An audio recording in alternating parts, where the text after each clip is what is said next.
안녕하세요. 투데이안경 코리아마켓 손유빈입니다. 안녕하세요. 박수진입니다.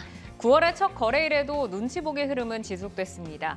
부동산발 위기론에 흔들리고 있는 중국에서 깜짝 지준율 인하와 제조업 지수 상승 소식이 들려오며 중국발 불확실성은 다소 수그러드는 모습입니다.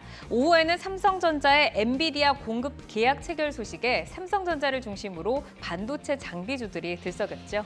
네, 맞습니다. 삼성전자가 이르면 다음 달부터 엔비디아의 HBM3를 공급한다는 소식에 삼성전자가 6% 이상 급등하면서 7만 원 선에 다시 올라섰습니다.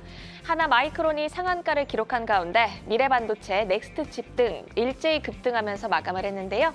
삼성전자와 반도체 장비주가 함께 날아오른 9월 첫 거래일, 투데이안경 코리아마켓 첫 번째 이슈픽의 주인공은 누구일까요? 네, 국내 증시 유동성의 큰 부분을 담당하고 있는 연기금이 지난 8월 7,289억 원의 순매도를 기록했습니다. 하지만 8월 24일부터 매수세로 전환을 하면서 9월 행보에 이목이 쏠리고 있는데요. 투데이안경 이슈픽 첫 번째, 8월 연기금의 선택입니다. 연기금이 지난 8월 6허 귀한 수혜주와 IT 관련주를 대거 사들인 반면 주요 2차 전지주는 매도한 것으로 나타났는데요. 순매수 상위 종목을 보시면 아모레퍼시픽, 호텔신라, 네이버가 올라와 있고요. 순매도 종목 1위는 포스코홀딩스가 차지했습니다. 순매도 금액도 3,545억 원이나 기록했는데요. 오늘 관련 종목들 흐름은 어땠나요? 네, 8월 연기금의 매수 상위 종목인 아모레퍼시픽, 호텔신라, 네이버 모두 오늘 큰 움직임 없이 보합권에서 마감을 했는데요. 8월 연기금 매도 종목 1위였던 포스코홀딩스는 4거래 연속 하락하며 3% 약세로 마감을 했습니다. 연기금 이슈에 이은 투데이안경 이슈픽 두 번째 주제는요. 네, 투데이안경 이슈픽 두 번째, 2차 전지 ETF에 몰리는 개인 자금입니다. 2차 전지주가 조정을 이어가는 상황에서도 2차 전지 ETF에 개인 투자자들의 자금이 몰린 것으로 나타났습니다. 최근 1개월, 3개월, 6개월 기준 개인 순매수 1위는 ETF 2차 전지 관련 상품인데요. 타이거 2차 전지 소재 FN이 3개월 기준 5,959억 원이 유입되면서 순매수 1위를 차지했고요. 뒤를 이어서 코덱스 2차 전지 핵심 소재 10FN, 그리고 에이스 테슬라 밸류체인 액티브 등 2차 전지 ETF로 개인들의 러브콜이 이어지고 있습니다. 하지만 9월의 첫 거래일에도 2차 전지주는 힘을 내주지 못했죠.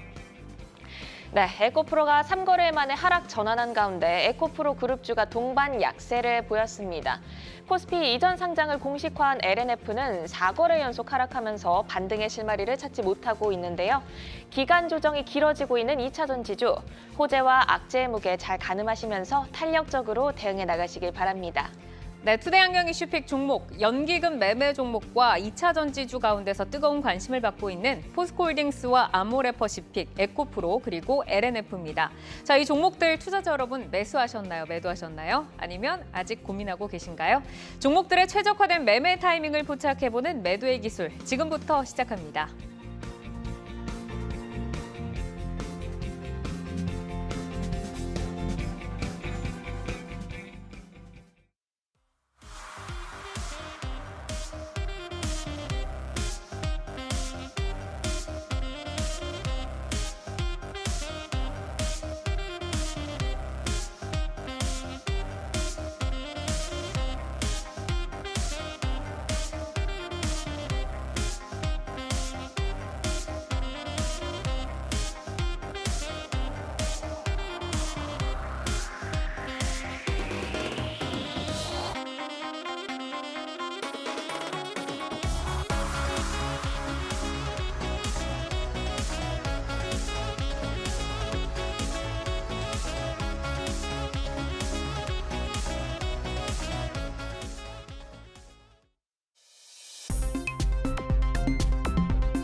종목별 최적화된 매매 타이밍을 포착해보는 매도의 기술, 투데이안경 이슈픽 첫 번째, 8월 연기금의 선택, 6허와 IT주입니다.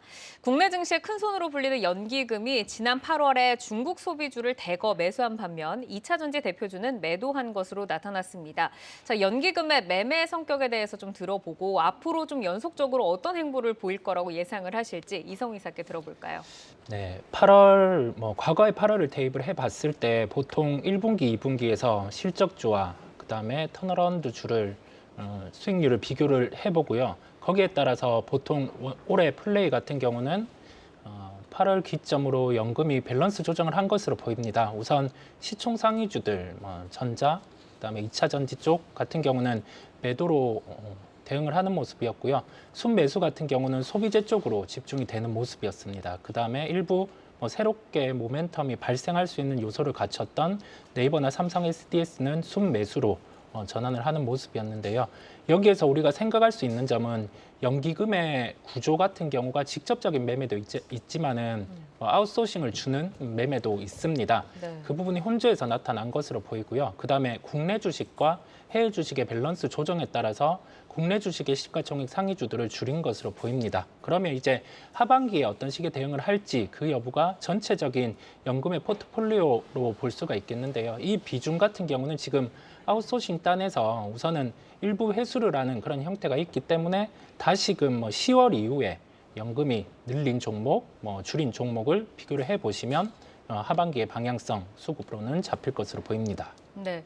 8월 연기금의 매도와 매수 상위 종목 가운데서 오늘 매도의 기술에 포스코홀딩스와 아모레퍼시픽을 올리고 두 분의 의견을 여쭤보도록 하겠습니다. 지금 이제 매도 1위를 차지한 포스코홀딩스에는 두 분 다 고사인을 주신 반면 아모레퍼시픽은 지금 엇갈렸습니다. 이성우 이사께서는 스탑 사인을 주셨는데 포스코홀딩스의 매도가 지금 이제 거셌어요. 지금 연기금이 3,500억 원 넘게 팔았습니다. 4거래일 연속 하락세를 이어가면서 9월 첫날에도 오늘 잠깐 좀 올라볼까 싶더니 마이너스 3% 밀리면서 거래를 마쳤는데 이창환 부장께 먼저 들어볼까요? 포스코홀딩스 더 갈 수 있는 이유 어디 있을까요?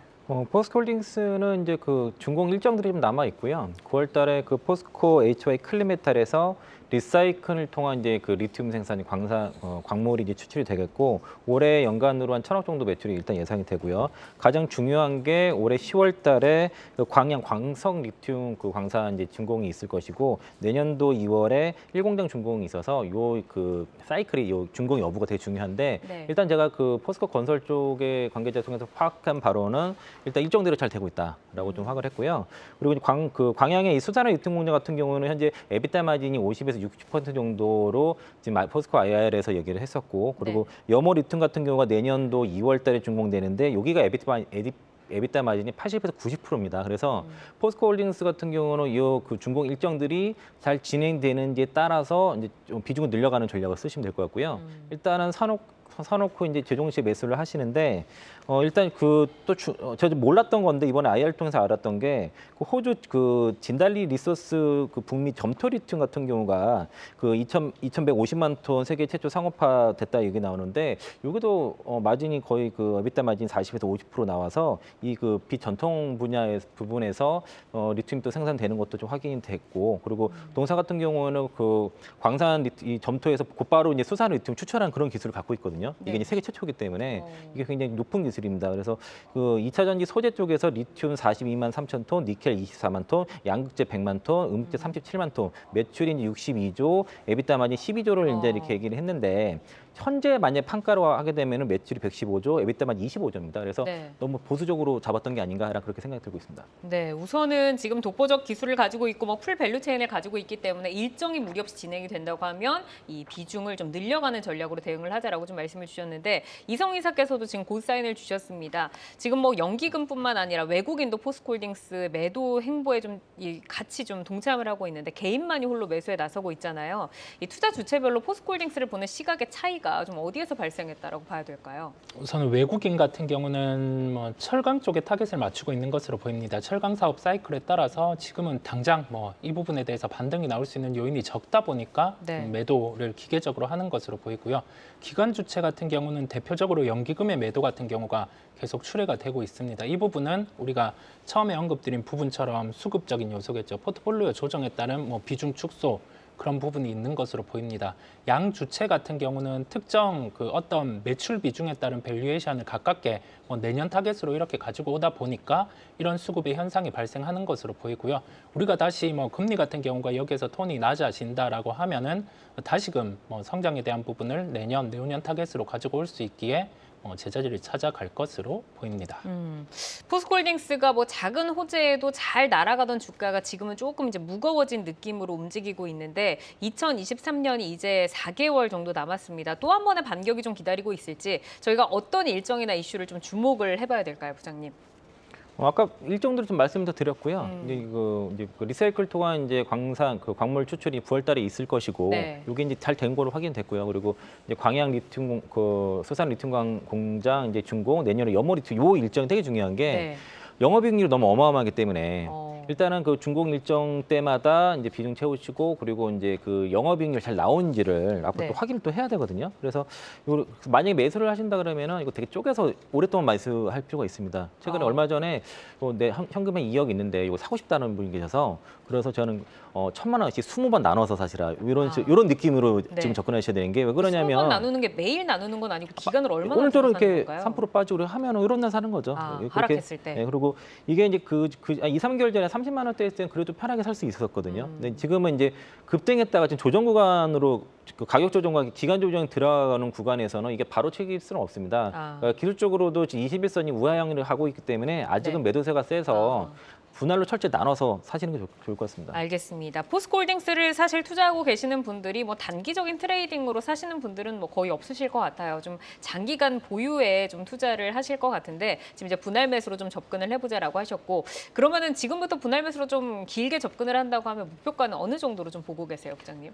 제가 지난번에 그 100만 원을 그 상징적으로 말씀드렸는데 제가 사실 타 방송에서는 저거 개인적으로 224만 원을 말씀드린 적이 있었고요. 네. 그리고 저희 이제 센터에 같이 이제 근무하신 분께서 이제 의견을 좀 주신 게 그 포스코 에코프로가 2025년 기준으로 PBR 10배에서 11배 정도 되는데 포스코홀딩스가 영업이익률이 이제 영업이익 그 비중이 그 2차전 소재 쪽이 50에서 60%를 넘어가게 되면은 이거 절반 정도 PBR 5배 줄 수 있지 않겠냐 이런 의견을 가서 저도 그 부분에서 일단 동의를 한 상태고 네. 그렇게 되면 그거 따지면은 335만 원 나옵니다. 이게 이제 PBR 한 배가 67만 원이라서 일단 그 5배 말씀드렸고요. 투자 기간은 대실 최소 3년 이상 보셔야 됩니다. 알겠습니다. 우선은 1차적으로 목표가는 100만 원 이제 좀 잡아주셨습니다. 자, 이어서 아모레퍼시픽으로 넘어가 볼까요? 아모레퍼시픽도 오늘 뭐 0.45% 밀리면서 약보합에서 거래를 마쳤는데 최근에는 가파른 상승세를 이어가고 있습니다. 여기서 이제 이성우 이사께서 스탑을 주시면서 엇갈린 사인이 나타났거든요. 경계 신호부터 한번 좀 들어볼까요? 이성우 이사께서는 벌써 이제 중국 소비주의 대장이지만 벌써부터 경계를 좀 해야 된다라는 의견이신 건가요? 화장품 소비의 구조 변화의 키가 있습니다. 우리가 6호 같은 경우가 예전 코로나 이전에 한 90% 형태로 회복된다 하더라도 현재 시점에서는 그 화장품 소비의 형태가 변화가 되었고요. 이 부분은 미국의 중소형 화장품 회사인 엘프라는 회사의 2분기 실적 발표에서도 알 수가 있습니다. 이게 대형이라든지 이쪽 화장품, 프리미엄 화장품의 판매가 느는 게 아니라 중저가 화장품, 그다음에 여기 안에서 실제 이제 소재 같은 경우를 따져보고 구매하는 경우가 많다 보니 이 구조가 바뀐 것으로 보이고요. 그렇다고 하면 우리가 여기에서 대형 화장품에 멀티플을 더 주기에는 한계가 과거와는 다르게 존재를 합니다. 그렇다 보니 뭐 ODM사라든지 아니면은 소재사 이쪽에 집중을 하는 게 훨씬 낫다는 시각에서 스탑을 말씀드리게 되었습니다. 오히려 뭐 코스맥스나 콜마 뭐 이런 쪽으로 좀 말씀을 주신 것 같네요. 자, 이창환 부장께서는 고사인을 주셨는데 아모레퍼시픽 매력 있을까요? 일단 추세 심은 괜찮은 것 같고요. 그리고 이게 지금 이제 아마 지금 구간에 전고점 왔으니까 매도해도 상관은 없는데 일정이 이제 그 춘절이랑 중추절이랑 국경절 일정이 중국이 있거든요. 9월 29일에서 10월 6일까지라서 요 전까지는 좀 가져가도 되지 않을까 이런 관점이고요. 매수보다는 보유 관점에서 의견 드리겠고 지금 그 글로벌 뷰티 업계 시가총액 탑 10에 들었다는 뉴스가 일단 있었고요. 그리고 최근에 그 라네즈 명동 플래그십 매장에 그 중국의 방문객이 올해 상반기에 이제 작년 하반기 대비해서 거의 그 129% 2배 이상 증가했다는 뉴스를 봤을 때는 지금 요 중국인 관광객들 들어오는 거 일정에 맞춰서 아마 좀 추가적인 업사이드 있지 않을까 싶어서 기간적으로 그 이벤트 트레이딩을 하시면 좋을 것 같습니다. 우선은 이제 일정이 좀 있기 때문에 다가오는 일정까지는 홀딩을 하는 전략으로 하자라고 좀 말씀을 주셨는데 지금 아모레퍼시픽 같은 경우는 연기금을 중심으로 이제 기관이 연일 매수에 나서고 있고 외국인도 규모가 크지는 않지만 매수에 동참을 하고 있습니다. 있습니다. 그런데 개인은 매도 우위를 하면서 이 포스코홀딩스와는 완전히 반대의 수급 상황이 지금 펼쳐지고 있거든요. 여기 투자 주체별 행보에는 좀 어떤 특징들이 있다라고 볼 수 있을까요, 부장님? 일단 8월 17일 이후부터 이제 개인들은 계속 매도를 하고 있습니다. 근데 네. 물렸으니까 이제 그 본전 왔으니까 팔았을 것 같고, 연기금과 투신 중심으로 매수세가 유입되면서 일단 끌어올렸고요. 기관이 끌어올린 겁니다. 이 아모레퍼시픽은. 그리고 오늘부터 이제 외국인들도 차익을 일부 실현 중이고, 아까 말씀드린 것처럼 투신이 좀 더 적극적으로 매도를 하는 것으로 보이고요. 다만 아직까지 기관들이 물량들이 좀 많이 있어서 좀 끌어올리면서 좀 매도를 하지 않을까 생각이 들고, 그리고 아모레퍼시픽 같은 경우에는 2분기 실적도 상당히 호실적으로 발표를 했고요. 그리고 중국의 의존도를 벗어나서 최근에는 그 북미라든가 유로, 일본 쪽 진출을 하면서 지금 실적이 생각보다 좀 잘 방어가 되는 모습들을 보여서 그렇게 뭐 비싼 구간은 아니라고 판단돼서 저는 뭐 매수는 좀 딱히 좀 그렇긴 하지만 그래도 아까 말씀드린 것처럼 계속 보유 관점에서 의견 드리겠고요. 지금은 이제 기관들이 차익할 때는 좀 나오셔야 될 것 같습니다. 알겠습니다. 지금 이제 이성웅 이사께서는 화장품의 그 소비 구조가 변화하고 있다라고 좀 말씀을 주셨고, 뭐 인디 브랜드나 아니면 OEM이나 뭐 ODM 뭐 이쪽으로 봐야 된다라고 하셨잖아요. 근데 아모레퍼시픽도 그간의 그 중국 의존도를 좀 낮추고 일본 시장 공략에 속도를 좀 내고 있는 걸로 알고 있거든요. 거기서 뭐 VT라던가 뭐 아이패밀리 SC라던가 다 잘 가고 있잖아요. 근데 그럼에도 불구하고 호재가 좀 약하다라고 보시는 걸까요? 일본 시장의 구조를 보면 우리나라가 시장 점유율 1위로 등극을 했죠. 프랑스를 제치고. 그런데 이 구조를 세부적으로 보면 우리나라의 전통적인 화장품 회사들의 점유율이 는 게 아니라 언급해 주신 것처럼 그 타 회사들 같은 경우가 점유율에 기여를 하면서 형태가 올라오는 모습이었고요. 그런 점을 종합적으로 봤을 때 우리가 시장 점유율이 느는데 제품단에서 어떤 변화가 있는지를 가장 먼저 파악이 중요합니다. 일본 시장의 변화, 그다음에 중국 시장에서도 상위 랭커 같은 경우는 지금 해외 업체들이죠. 뭐 미국이라든지 이런 업체다 보니까 그 구조의 변화에 따라서 예전만큼의 멀티플을 부여할 수 있을지가 의문이다 보니까 좀 저는 스탑의 사인을 우선 드렸습니다. 네, 자 아모레퍼시픽을 보유하고 계신 이제 개인 투자자들은 지금 좀 매도로 대응을 하고 있다라고 말씀을 좀 주셨는데, 홀딩을 했다가 이제 일정 전에 아니면 뭐 기관이 매도를 할 때 그때는 좀 나와야 된다라고 하셨는데, 가격적으로 보자면 주가적으로는 어느 정도 구간일까요, 부장님? 뭐 높게 보지는 않고요. 지금 그 올해 이제 4월달 고점이 대략 14만 원 정도 라인이 생각보다 매물이 상당히 두텁습니다. 그래서 여기서 좀 더 추가 올라갔을 때는 일단 이번 달 안에 좀 매도하는 전략으로 말씀드리겠습니다. 네, 알겠습니다. 자, 이어서 2차 전지주로 넘어가 볼까요? 최근에 2차 전지주는 주춤하고 있습니다. 오늘도 이제 좀 쉬어갔는데 개인 투자자들은 2차 전지 ETF에 지속해서 러브콜을 보내면서 이 장기적인 성장성에 지금 베팅을 하고 있는 것 같습니다.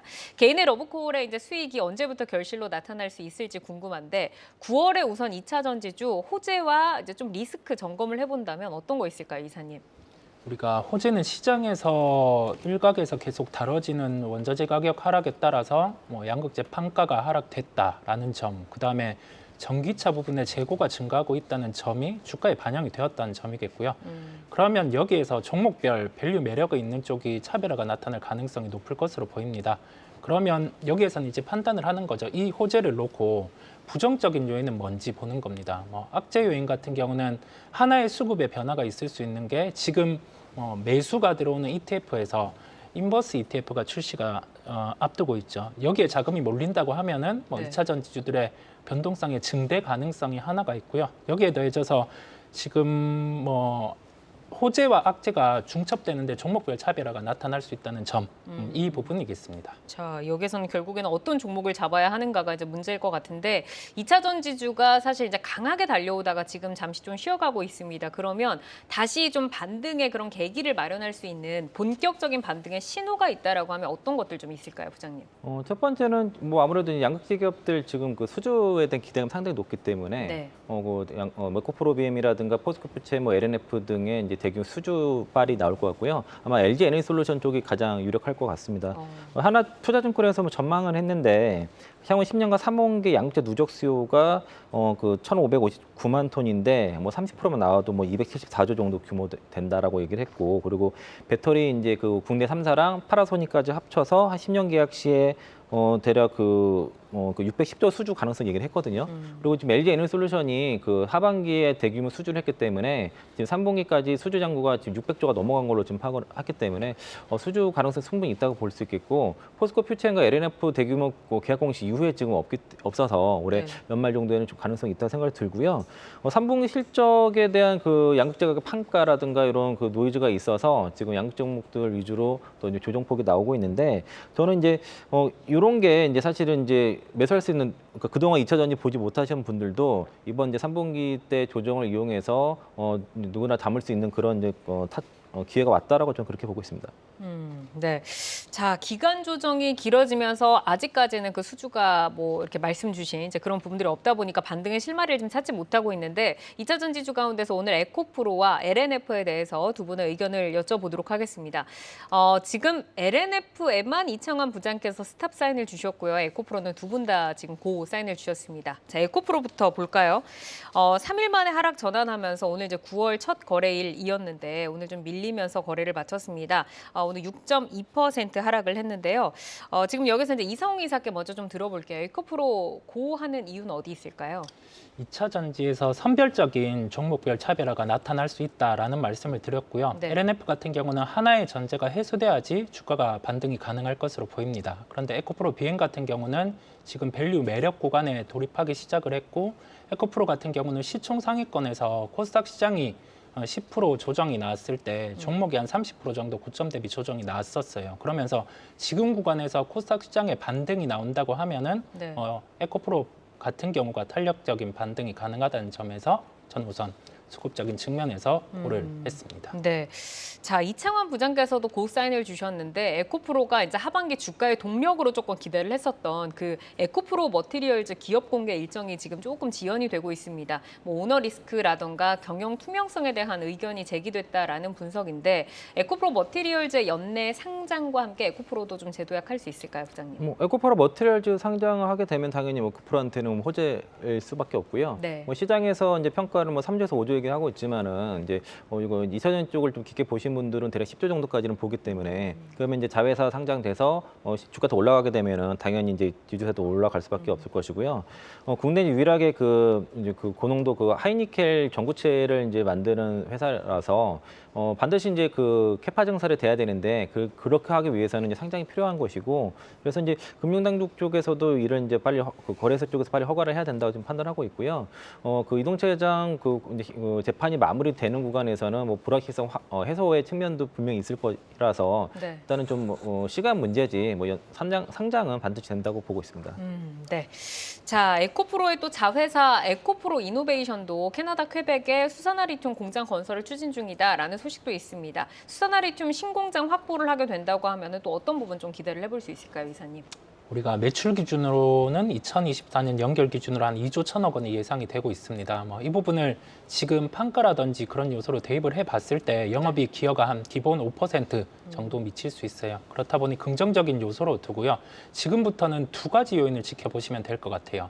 에코프로 BM의 수주, 그다음에 여기에 더해져서 나머지 기업들 같은 경우가 추가 수주가 증설이 가능하냐 여부인데, LG에너지 솔루션과 함께 SK온이라든지 나머지 기업들 같은 경우도 동반 증설을 할 때는 이 장비라든지 소재 좀 증가 요인들이 부각이 될 것으로 보입니다. 네, 에코프로가 이제 개인이 사실 사랑했던 종목인데 최근에는 개인보다도 또 외국인의 사랑을 많이 받고 있습니다. 이 외국인의 러브콜을 MSCI 편입 효과로 좀 봐야 할지 좀 궁금하고, 그리고 이제 좀 오랫동안 홀딩하신 분들은 지금 뭐 충분한 수익 구간 즐기고 계실 거잖아요. 이분들도 좀 홀딩하면서 끌어가는 전략으로 가져가야 될까요, 부장님?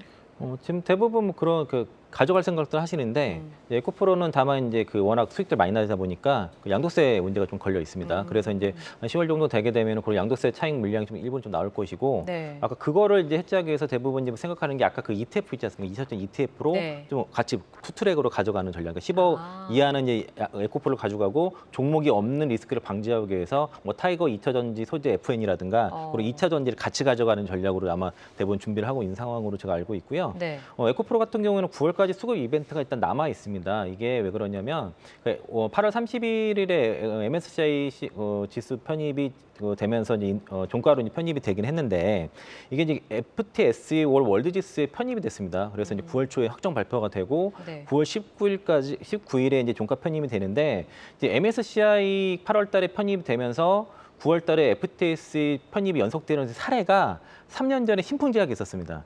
그때 이제 그 2020년 8월 13일인가 이제 신풍제약이 주가가 73,100원이었고요. 그러고 나서 이제 그 편입되고 나서 8월 31일에 136,500원이 됐고 그리고 곧바로 FTS 그 지수 편입이 되면서 9월 18일 종가로 이제 상한가 마감하면서 198,000원 갔고 다음 날 이제 9월 21일에 21,4,000원 이제 최고가 찍고서 이제 조정을 받았는데 그 이후에 올라갔을 때는 코스피 200 편입되면서 올라가서 네. 이게 3년 전과 똑같은 일이 벌어질 수 있다라고 있어서 가능성이 외국인들 수급 이벤트가 끝나지 않았고 지금 외국인들이 벌써 6월부터 2조 넘게 샀기 때문에 이전 수급과 다른 외국인입니다. 네. 수급의 질이 좀 바뀌었다라고 하셨는데 에코프로의 목표가는 예전에 또 한 번 말씀을 해주셨는데 그대로 유지를 하시는 걸까요? 네, 제가 182만 원 얘기할 때 사실 그때 한경에서도 182만 원에서 210만 원 이렇게 말씀드렸고 보수적으로 그 앞에 거 말씀드렸던 거라서 당시에는 이제 61만 원일 때 말씀드려서 뭐 다들 좀 과도하다 이렇게 말씀을 드렸는데 지금은 이제 눈앞에 있는 거니까 계속 유지하도록 하겠습니다. 네, 알겠습니다. 자, 이어서 LNF로 넘어가 보도록 하겠습니다. 4거래일 연속 하락세를 이어갔는데 오늘도 좀 아쉽게 2.7% 빠지면서 거래를 마쳤습니다. 지금 여기에서 이제 두 분의 의견이 엇갈렸는데 이창환 부장께 먼저 좀 들어볼게요. 여기서 경계를 해야 되는 부분 어떤 거 좀 있을까요? 뭐 주가 많이 빠져서 뭐 충분히 저점 매수해서 좀 기다려 보는 것도 나쁘지 않다고 생각은 드는데 네. 다만 이제 그 LNF 같은 경우는 올해는 일단 역성정이 그 실적 역성정 할 수밖에 없기 때문에 그래서 일단 조정은 좀 불가피하고 네. 내년도에 다시 실적이 좀 살아나고 테슬라의 어떤 갑질에서 벗어나서 영업이 회복이 된다면은 분명히 중장기적으로 올라갈 거라고 보는데 다만 이제 주식을 팔 때는 이제 세 가지 이유가 있거든요. 네. 첫 번째 이제 대안 종목이 있을 때라든가 내가 어떤 부채를 갚는다든가 아니면 이제 회사에 어떤 펀더멘털 문제가 생겼을 때 매도를 하게 되는데 네. 저는 LNF 대신 충분히 대안 종목이 있다라고 판단했기 때문에 스탑을 드린 거고요. 차라리 LNF보다는 뭐 에코프로라든가 에코프로 BM 포스코 표챔 쪽으로 종목을 좀 교체하시는 게 저는 더 수익률 회복이 더 빠르다라고 네. 좀 보고 있습니다. 그러니까 LNF도 장기적으로는 괜찮긴 하지만 에코프로나 포스코가 더 좀 좋아 보인다라고 좀 말씀을 주셨고 이성 이사께서는 LNF 그래도 좋다. 지금 뭐 많이 빠졌기 때문에 이 부분일까요? 빠져 있는 요인도 있는데 우리가 한 가지 부분이 해소되면 주가가 반등할 수 있다라는 점을 언급을 드렸어요. 2분기 실적이 좋지 않았죠. 예년 대비해서도 그렇고 이 좋지 않은 실적 자체가 재고의 투입 시점에서 지금 높은 가격대의 재고가 투입되는 현상으로 2분기 실적이 좋지 않았습니다. 이 부분이 일회성이면 주가가 3분기 기대를 하고 바로 반등을 했을 텐데 일회성이 아니라 3분기 실적까지 영향을 미칠 것으로 보입니다. 그러면 여기에서 4분기 실적의 턴의 가능성인데요. 그 재고의 소진이 3분기로 마무리된다라는 점에서 판가 인상이라든지 그런 요인이 나타나면 네. 4분기 실적은 예년의 실적을 회복할 것으로 보입니다. 그러면 그 부분을 감안해서 밸류를 대입을 해봤을 때는 7조 원대 이하에서는 LNF 같은 경우도 밸류의 매력이 있기에 고의 의견을 드렸습니다. 그 LNF가 이제 코스피 이전 상장 추진을 공식적으로 발표를 했잖아요. 근데 같이 발표를 한 포스코 DX와는 시장에서 사실 그 모멘텀으로 인식하지 못하는 분위기였는데 여기 뭐 우스갯소리로 포스코가 붙지 않아서 그렇다고 이런 얘기도 있더라고요. 외국인과 기관이 뭐 이전과는 달리 조금 뭐 매수에 나서주고는 있지만 본격적인 수급이 들어오진 않았는데 LNF가 그럼 본격적으로 좀 반등을 해야 된다. 그렇게 하면은 어떤 조건이 좀 붙어야 될까요, 부장님? 실적일까요? 그럴 것 같고요. 이제 아까 좀 언급 좀 드렸는데, 그러니까 포스코 DX 같은 경우에는 이제 영업이익이 작년에 647억, 올해 1,200억, 내년에 1,840억 정도 나오는데, 네. 이제 LNF가 올해 역성장이거든요. 다만 이제 컨센이 내년에 5천억대를 보고 있고, 그 이후에도 7,800억대를 보고 있으니까 분명히 이제 어느 시점에서 저점을 잡고 실적이 회복되는 게 확인되면 올라갈 것 같고요. 일단 3분기 실적을 확인하려는 움직임이 일단 있을 것 같습니다. 그래서 이제 LNF 투자하신 분들은 뭐 내가 도저히 뭐 손실 보고 못 팔겠다 하면 버티는 것도 가능하다고 말씀드리겠고요. 네. 저는 이제 더 이제 좋은 종목이 있을 때 교체는 가능하지만 뭐 버티는 것도 상관없을 것 같고 뭐 실적 확인되면 올라갈 수 있다고 말씀드리겠고요. 거래소 이전 이슈 같은 경우에는 이거 잘만 활용하면은 그 6개월 정도까지는 공매도를 못하게 막을 수도 있는 거니까 네. 요거는 추후에 이제 확정되면은 이거 이벤트가 될 것 같고 아까 뭐 포스코 안 붙어서 그 포스코 DX 대비해서 빠졌다는 것도 사실 맞는 얘기일 수 있는 게 포스코 퓨처엠 양크제 공장 그 건설을 하게 되면은 요거 자동화 설비 포스코 DX가 하기 때문에 그 가치 수혜가 맞물리는 것도 있거든요. 네. 그래서 그런 차이도 있겠다고 말씀드리겠습니다. 네, 참 그 LNF가 사실 뭐 주가를 보고 있으면은 오랫동안 갖고 계신 주주분들은 정말 좀 답답하시거나 아니면은 그냥 오랫동안 기다리자라는 또 인내심을 갖고 계실 것 같기도 하고 여기에서 이제 가격적인 전략을 어떻게 좀 세워가야 할지 궁금한데 이사님 어떤 전략 주시겠어요? 그냥 심플하게 접근을 합니다. LNF는 한 20만 원 이하에서는 밸류 매력이 있기 때문에 접근이 가능하겠고요. 네. 에코프로 BM은 한 30만 원 이하, 이 정도로 아. 두 가지 종목을 선호로 우선 접근하는 걸로 매듭 짓겠습니다. LNF 지금 종가 20만 9천 원인데 네, 20만 원 아래에서 이제 좀 밸류 매력을 우선은 좀 주셨습니다. 자, 오늘은 매도의 기술 포스코홀딩스와 아모레퍼시픽 그리고 에코프로 또 LNF까지 네 종목을 살펴드렸는데 저희가 현재 주가와 현재 모멘텀을 기준으로 포인트 제시를 해드리기 때문에 시장이 변화하면 전략도 변동 가능한 점 꼭 기억을 해주시기를 바라겠습니다. 주요 이슈와 모멘텀 계속해서 팔로우하면서 여러분의 전략 체크해드리겠습니다.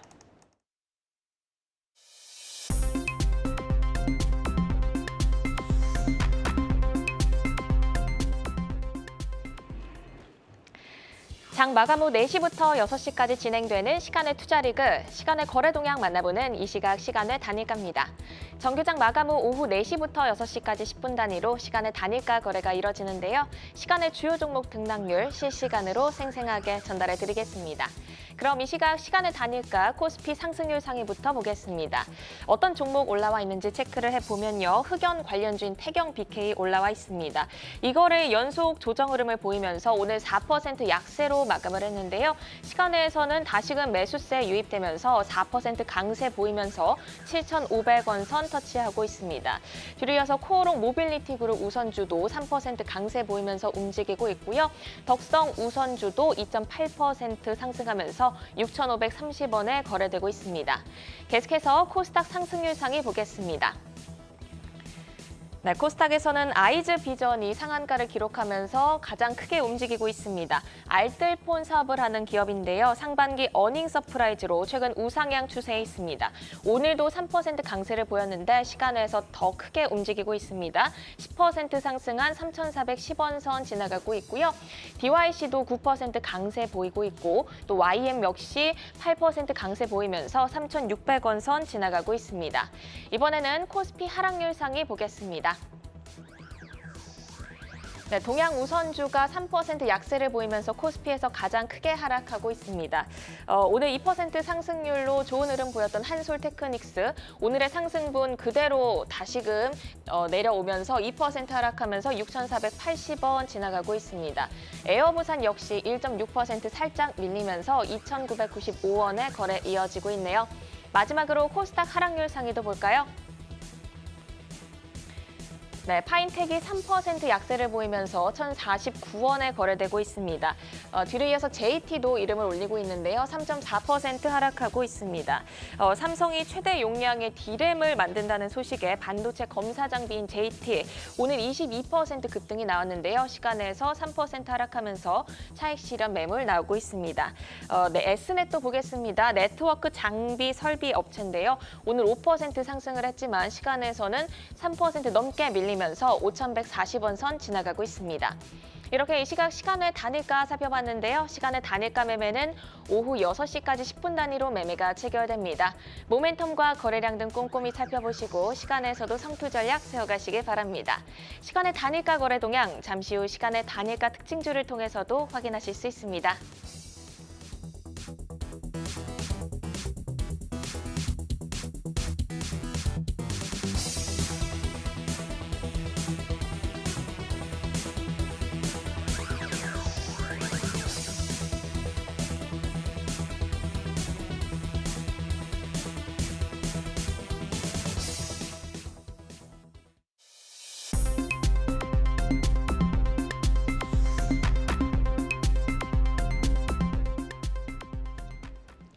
다양하게 부각되는 이슈와 모멘텀 속에서 연속성 있는 재료로 우상향할 주인공 누가 될까요? 주도주로 떠오르게 될 종목을 미리 만나보는 라이징 스탁입니다. 자, 오늘 세 분이 가지고 오신 종목 화면으로 먼저 확인해 보겠습니다.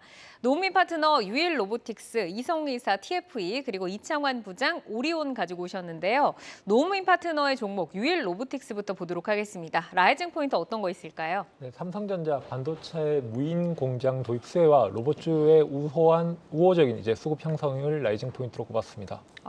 지금 삼성전자의 그 무인 공장 도입에 수혜를 받을 수 있다라고 하셨는데 유일 로보틱스가 어떤 부분에서 수혜를 받게 되는 건가요? 네, 해당 부분을 설명드리기 위해서는 유일 로보틱스라는 회사가 생산하고 있는 제품의 주요한 비중을 먼저 설명드려야 될 것 같은데, 해당 회사의 주요 생산하고 공급하는 제품 서비스가 자동화 시스템과 로봇 등이 주요한 비중을 차지하고 있습니다. 그래서 지금 최근에 8월 달에 하락한 시장에서 올라가고 있는 측면에서 로봇 관련주들이 상승을 하고 있는데, 그런 부분에서 수혜가 있을 것으로 예상되고 있습니다. 네, 지금 로봇 관련주들의 상승을 좀 꼽아주셨는데 9월에 좀 추세적인 랠리를 저희가 계속해서 기대를 해봐도 좋을까요? 네, 일단은 지금 오늘을 기준으로 2일 전에 미국의 GDP 수정치 발표와 그리고 이직 보고서, 그리고 개인 소비 지출 지표까지 발표가 되면서 전반적으로 나스닥 지수와 미국 지수의 긍정적인 전망을 이끌어내면서 최근에 랠리를 이어가고 있는데, 지난 8월에 하락과 조정했던 시장과 달리 이번에는 9월에 금리 동결이 거의 확실시로 예상되고 있으니까 그런 부분에서 맥락을 같이 하면서 오를 수 있을 것으로 전망하고 있습니다. 그러니까 금리 동결에 좀 성장주들의 다시 좀 매기가 돌아올 부분을 좀 짚어주신 것 같은데, 오늘은 좀 하락하면서 숨고르기로 거래를 마쳤습니다. 지금 가격대에서 바로 좀 접근을 해봐도 될까요? 네, 지금 일단 이 해당 종목의 차트를 보시면은 유일 로보틱스 같은 경우에는 오늘 비록 하락은 했지만은 계속적으로 2만 원의 저점을 확인하고 있고 우측 상향으로 가고 있는 구간이기 때문에 25,000원을 돌파를 한다면은 저는 목표가를 3만 원까지 갈 수 있다라고 판단을 하였고 손절가는 22,000원으로 잡았습니다. 우선 25,000원을 돌파하는지 확인하고 목표가 3만 원 제시를 해주셨습니다. 자, 이어서 이성우 이사의 종목 넘어가 보겠습니다. TFE 가지고 오셨는데요. 라이징 포인트 먼저 짚어볼까요? TFE의 라이징 포인트는 고객사 확대라는 점이 있겠고요. 이 부분은 매출 증대 요인이고 영업이익까지 함께 증가될 수 있는 부분입니다. 그다음에 여기에 더해져서 메모리와 비메모리 사업의 비중 변화라는 점을 라이징 포인트로 삼았습니다. 네, 여기서 고객사 확대가 있는데 그 신규 고객사로 어떤 업체들을 확보했는지 좀 궁금하고 좀 더 깊이 있는 스토리도 좀 들어볼까요? 우리가 해외 고객사가 확대되는 구조에서는 보통 국내사보다 매출 영업이익 같은 경우 한 자릿수가 더 증대가 되게 됩니다. 그러면 한 자릿수가 나오는 영업이익에서 두 자릿수가 나올 수 있는 구조를 갖추게 되게 되고요. 이 부분은 납품하는 국내사든 여기에 연결된 해외사든 이 존재하는 여부에 따라서 달라지게 됩니다. 오늘 그 삼성전자의 주가 변화가 있었어요. 네. 삼성전자에서 리포트가 나오면서 내년에 영업이익 한 자릿수 증대, 내후년 같은 경우는 영업이익 두 자릿수 증대에 대한 부분을 명시를 해놨었는데, 이게 고객사 측면에서 HBM단에 납품이 늘게 되는 구조. 일단 테스트를 통과해야 되는데 리포트 상에서는 테스트 중이라는 점을 명시를 했습니다. 이게 진행이 된다라고 하면 우리가 그 장비단에서 매출이 늘게 되고, 여기에 더해져서 소켓단 같은 경우도 소모품 매출이 함께 동반해서 늘게 되는데, 영업이익 기준으로 5% 증대 요인이 삼성전자 기준으로 나온다고 하면은 소모품사 같은 경우는 영업이익 두 자리, 기본 한 10% 이상의 영업이익이 발생하게 됩니다. 그 부분 우리가 녹여내보면 연간 영업이익으로 한 150억 정도의 체력을 갖추게 되고요. 그렇다고 하면은 여기에서 목표가 같은 경우는 기본 4만 원 이상까지 도출이 되게 됩니다. 지금 TFE 주가가 6개월 동안 350% 올랐고 오늘도 반도체 강세로 인해서 13%대 급등세로 거래를 마쳤는데 아직까지도 룸이 남아있다. 그럼 저희 전략 좀 어떻게 짜볼까요? 최근에 상승세가 나온 게 우선은 삼성전자에서 엔비디아 양의 납품이 가능한지 여부 이 부분이 주목이 된 것으로 보이는데요. 그러면 우리가 여기에서 생각을 할 점은 주가가 좀 급하게 움직인 면은 있는데 어느 정도의 상승 룸이 있는지를 명확하게 파악하고 접근을 하는 게 하나의 키라고 할 수 있겠고요.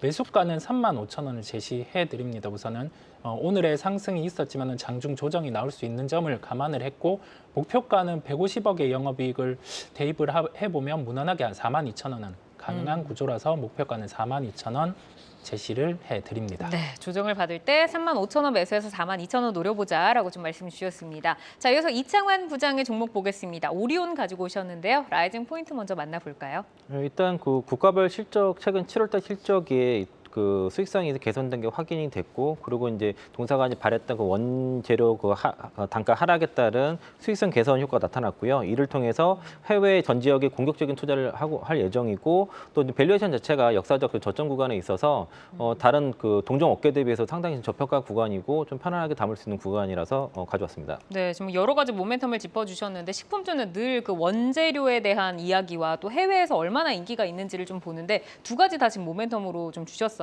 좀 더 자세하게 들어볼까요? 그러니까 7월 달 같은 경우는 일단 환율 효과를 배제하게 되면은 그 한국과 중국 그리고 베트남, 러시아 쪽의 매출이 성장이 나타났고요. 환율 효과를 넣으면은 이제 베트남과 러시아는 역성장이 나오고, 그리고 그 이제 영업이익단에서는 지금 한국이랑 중국이 굉장히 가파르게 지금 성장이 나온 게 지금 확인됐습니다. 특히 이제 국내 같은 경우는 44.8%, 중국이 67.3% 영업이익 증가가 나왔는데 이 원가 부담이 상당히 있음에도 불구하고 이렇게 영업이익이 잘 나왔다는 것이고, 1월부터 7월까지 중국 소비가 그렇게 좋지 않았음에도 불구하고 7월 달에 그 중국 쪽에 그 영업이익이 이렇게 급성장했다는 것들, 수익성이 개선된 것들이 확인됐다는 것이 고무적이라 볼 수 있겠고요. 그래서 이제 그 원재료 가격에 대한 어떤 그 수익성 개선 효과는 3분기 더 두드러지게 나타날 거라서 3분기 실적 좀 기대해봐도 되겠다 말씀드리겠고요. 3분기 실적 시즌이 다가오기 때문에 3분기 실적이 좀 기대가 되는 종목들은 좀 미리 좀 담아두는 전략이 좀 괜찮다고 말씀드리겠고, 그리고 지금 공사가 지금 한 2천억 이상의 규모로 올해 이제 캐펙스 투자를 할 겁니다. 그래서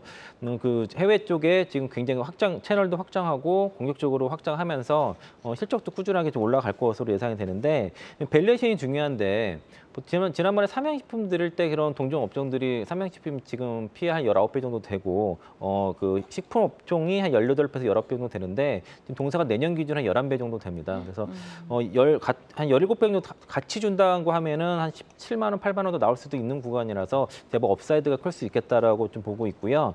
향후에 신제품이 꾸준히 계속 나오고 채널 확장, 캐펙스 확장, 채널 확장에 따라서 지금 점유율도 올라가고 카테고리도 확장하게 된다고 하면은 네. 예전에 받았던 그런 밸류에이션도 좀 회복할 수 있다고 봐서 PER 12개월 선언 PER 17배까지 좀 봐서 한 17만 8천 원 좀 개인적으로 보고 있고요. 네. 다만 이제 이게 지금 그렇게 되면 신고가가 되거든요. 그래서 요거는 이제 만약에 매수를 매매 관점에서 접근하신다고 하면은 이제 지금 가격에 산다 그러면은 이제 앞단 13만 원, 14만 5천 원 이런 식의 매물대가 있으니까 이걸 유의하면서 접근하시고요.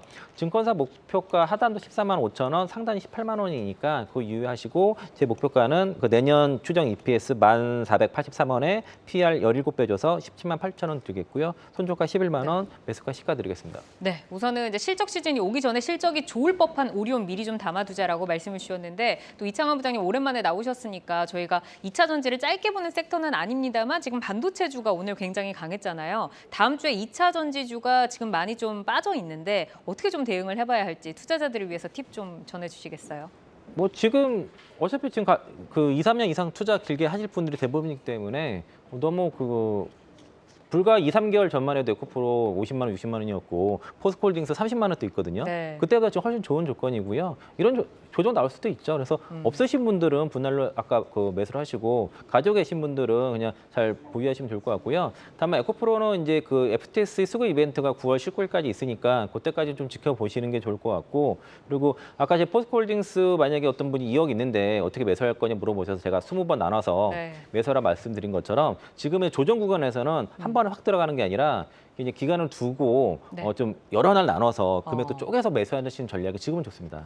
네, 나의 시드를 나누어서 분할적으로 매물을 지키는 방법으로 좀 말씀을 해주셨습니다. 자, 오늘은 노우민 파트너 유일 로보틱스와 이성우 이사의 TFE 그리고 이창환 부장의 오리온까지 만나봤습니다. 내용 잘 참고를 해보시기를 바라고요. 오늘 함께해 주신 이성훈 글로온 파트너스 이사, 이창환 하이투자증권 강북 WM센터 부장 여기서 인사드리겠습니다. 고맙습니다. 시간의 단일가 거래 속 특징주들을 따라가 보는 시간의 단일가 특징주 탑5입니다. 시간의 단일가 거래는 내일장까지 연결돼 움직이는 종목들이 많은데요. 함께 하시면서 매매 전략에 잘 활용해 나가시길 바랍니다. 그럼 특징주 5위부터 확인하겠습니다. 이렌시스인데요. 삼성이 로봇 사업 강화를 밝히면서 삼성전자의 로봇 감속기를 공급하고 있는 이렌시스가 주목받고 있습니다. 이렌시스는 청소기 감속 모터의 국내 시장 점유율 80% 선을 차지하고 있는데요. 오늘 장중 상한가를 터치하기도 했지만 이내 윗골이 달면서 10% 상승으로 마감했습니다. 시간에서 그래도 빨간불 이어가고 있네요. 강보합권에서 움직이고 있습니다. 4위는 상보입니다. 시간에서 그래핀 테마 다시금 주목을 받고 있습니다. 상보는 흑연을 가공해서 만드는 그래핀 제조업을 하고 있는데요. 그래핀 배리어 필름 국책과제 주간 기업으로 선정되기도 했습니다. 4거래 연속 상승하다 오늘 약세로 전환하면서 3% 하락 마감했는데 시간에서 100만 주 이상의 거래량 터지며 상당히 강한 모습 보여주고 있습니다. 4% 상승하고 있습니다. 3위는 신성 델타테크입니다. 초전도체 관련주로 3거래 연속 약세 흐름 이어가나 했는데 오늘 아래꼬리 달며 강보합권까지 올라왔습니다. 시간에서 매수세 다시금 들어오면서 2% 상승하고 있네요. 2위는 태경 BK입니다. 국내에서 인조흑연 2차 전지 음극재의 필수 핵심 소재인 석유 코크스를 공급 중에 있어서 흑연 관련주로 묶이는데요. 이거래 연속 조정이 나오며 4% 하락 마감했지만 시간에서 분위기 반전되면서 1.8% 상승하고 있습니다. 1위는 크리스탈 신소재 올라와 있습니다. 그래핀 관련주로 오늘 시간에서 상보와 함께 강세 보이고 있습니다. 크리스탈 신소재 역시 오늘 3% 조정이 나왔는데 현재 5% 정도 상승을 하고 있습니다. 다음 주에도 모멘텀 이어갈 수 있을지 향후 주가 전망 어떻게 보실까요? 일단 크리스탈 신소재와 이제 상보와 마찬가지로 이제 최근 이제 중국에서 이제 갈륨과 마그네슘 통제에 이어가지고 이제 광물에 대한 확보 전쟁이 붙으면서 전기차 충전에서 이제 음극재의 중요도가 올라감에 따라 이제 흑연의 이제 경쟁 구도가 붙으면서 지금 흑연 관련주들이 지금 올라가는 것으로 판단하고 있습니다. 하지만 이제 크리스탈 신소재의 이제 현재 위치상에 지금 앞에 있는 매물대가 지금 굉장히 좀 많이 있다라고 생각이 들고 특히나 지금 이제 최근에 조정받았다가 물론 지지받고 호재로 올라가는 부분이지만은 해당 부분에서 이제 조금 더 상승세가 확인된 다음에 좀 이제 다시 매매 전략으로 이제 굳히는 것이 좋을 것으로 전망하고 있습니다. 네, 광물 확보 경쟁이 확산되면서 흑연 관련주 다시금 지금 시간에서 특징적인 움직임 보이고 있습니다. 5위 이렌시스도 볼까요? 반도체 검사 전문 기업으로 오늘 장중 상한가를 터치하기도 했습니다. 정규장 10% 상승에 이어서 시간에서도 강한 모습인데요. 다음 주에도 좀 랠리 이어갈 수 있을지 어떻게 보실까요? 네, 이렌시스 같은 경우에는 이제 투자자들이 이제 투자 포인트를 잡을 때 이제 삼성과 그리고 로봇이 연계되어 있다는 점에서 이제 이렌시스를 이제 꼽고 그거에 이제 장중에 이제 상한가까지 찍었는데 해당 종목 같은 경우에는 이제 로봇이라기보다는 이제 청소기 쪽이고 그리고 지금 삼성이 지금 하려고 하는 쪽은 이제 무인 공장에 가깝기 때문에 해당 부분에서 조금 이제 조정이 나왔다라고 판단하고 있습니다. 지금 이제 윗꼬리를 달았던 부분이지만 이제 상승세가 지금 이제 다음 주에도 만약 지지선이 만약 계속적으로 구축이 된다면 추가적으로 올라갈 수 있는 여지는 남아 있다라고 전망하고 있습니다. 네, 이어서 오늘 장 특징주로 하나마이크론 보겠습니다. 삼성전자의 엔비디아 공급 계약 체결 소식에 상한가로 마감을 하면서 52주 신고가를 기록했습니다. 8월 중순 이후 50% 이상의 상승률 기록하고 있는데요. 반도체주의 본격 랠리가 좀 시작된다 이렇게 본다면 상승 룸이 아직 남아있다고 볼 수 있을까요? 네, 지금 오늘 이렇게 상한가를 찍은 이제 하나마이크론 같은 경우에는 지금 이제 삼성에서 무인 공장을 도입하는 것 그리고 이제 엔비디아 체결과 약간의 맥락을 같이 하고 있는데 지금 현재 이제 패키징 부분에서는 이제 무인 공장 부분이 일부 진행되고 있기 때문에 해당 부분에서 긍정적인 흐름을 보인 것으로 전망하고 있습니다.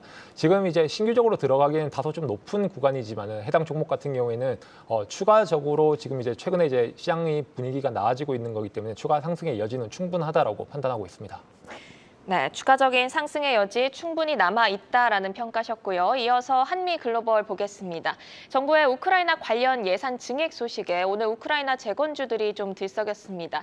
한미글로벌이 오랜만에 20% 넘게 상승을 하면서 대장주로 나섰는데요. 향후 주목할 모멘텀 있을까요? 네, 한미글로벌 같은 경우에는 최근에 이제 우크라이나 관련도 있지만은 또 이제 다음 주에 예정되어 있는 이제 사우디의 이제 금고직이라고 하는 분야의 이제 방문 방안이 또 예정되어 있기 때문에 그 부분과 관련해서도 좀 주목받고 있는 것으로 판단하고 있습니다. 하지만 해당 같은 경우에는 이제 종목에 이제 실제적인 이제 연결되어 있는 이슈가 아닌 이제 기대감으로 기대감으로 이제 부여된 측면이기 때문에 종목이 추가적으로 올려붙이기 위해서는 조금 더 약간 시장적인 기대라든지 혹은 더 종목과 연계되어 있는 이슈가 있어야 추가적으로 올라올 수 있을 것으로 전망하고 있습니다. 네, 9월이 이제 오늘 시작됐습니다. 저희 다음 주 투자 전략도 한번 세워봐야 될 것 같은데요. 다음 주에는 어떤 키워드에 중점을 두고 대응해 나가면 될까요? 네, 일단 시장이 이제 엔비디아가 실적을 긍정적으로 발표하면서 시장적으로 힌트를 준 게 이제 AI, 바이오 그리고 로봇입니다. 그리고 세 가지가 전체적으로 좀 이제 좋지 않은 시장에서 갈 때 이제 기대감이 가장 이제 부여되는 측면에서 최근에 이제 수급도 같이 많이 들어오고 있는 것으로 판단하고 있는데 지금 이제 점진적으로 이제 좀 이제 좋아지는 흐름이지만은 아직 이제 9월에 금리 동결이 조금 이제 90% 확실시 되고 있지만은 아직 100%가 되지 않았다는 측면과 11월에 있는 FOMC까지 이어서 금리 동결까지 기대가 된다라면은 추가적으로 시장 환경이 좀 더 나아지는 모멘텀이 될 것으로 전망하고 있습니다. 네, AI, 반도체 그리고 바이오, 로봇 이쪽 섹터에 대해 좀 중점을 두자라는 평가 들어봤습니다. 이렇게 오늘 시간의 특징주와 오늘장 특징주 함께 살펴봤습니다. 시간의 특징주들은 내일장 흐름과 방향성을 같이 하는 경우가 많으니까 전략 짜드렸으니 참고해 보시고요. 오늘 함께해 주신 노훈민 와운의 파트너는 여기서 인사드립니다. 고맙습니다. 아시아 증시와 유럽 시황 전해드립니다. 9월의 첫 거래일부터 아시아 증시는 흐름이 좋습니다. 새로운 경제 부양책과 제조업 PMI의 반등 덕분에 모두 빨간불을 켜고 있는데요. 상해 종합지수는 0.4% 상승하면서 3,130선을 올라섰습니다. 선전지수 역시 0.4% 올라줬습니다. 오늘 홍콩 증시는 태풍 사울라 영향에 거래를 중단하면서 하루 쉬어갑니다. 중국의 8월 제조업 PMI가 한 달 만에 깜짝 반등하면서 경기 확장 국면으로 전환했습니다. 이번에 8월 제조업 PMI는 51로 집계되면서 시장의 예상치를 상회했는데요. PMI는 50을 기준으로 경기 전망의 긍정과 위축을 가늠합니다. 중국 차이신 제조업 PMI는 지난 7월 50 밑으로 하락했지만 한 달 만에 확장세로 돌아섰습니다. 다만 중국의 경기 반등을 점치기에는 이르다는 목소리도 나왔습니다. 블룸버그는 개선이 지속 가능할지는 불확실하다고 봤고요. 로이터 통신 역시 중국 경제가 의미 있게 회복했는지 말하기엔 너무 이르다고 밝혔습니다. 이어서 유럽 시황도 알아보겠습니다. 독일 닥스 지수는 어제 0.3% 상승 마감했는데 오늘장에서는 0.1% 오르면서 출발했습니다. 프랑스 개장 상황도 체크해 보시죠. 오늘 프랑스는 보합권입니다. 0.09% 상승하면서 출발합니다. 지금까지 시황센터 이마영이었습니다. 투데이안경 코리아마켓은 방송 후에도 유튜브에 라이징 스탁으로 검색하시면 다시 보실 수 있습니다. 라이징 스탁과 함께 여러분의 포트를 풍성하게 채워갈 좋은 종목들과 함께 하시기 바랍니다. 네, 투데이안경 코리아마켓은 항상 여러분의 든든한 전략 동반자가 되어드리겠습니다. 오늘도 함께해 주신 여러분 고맙습니다.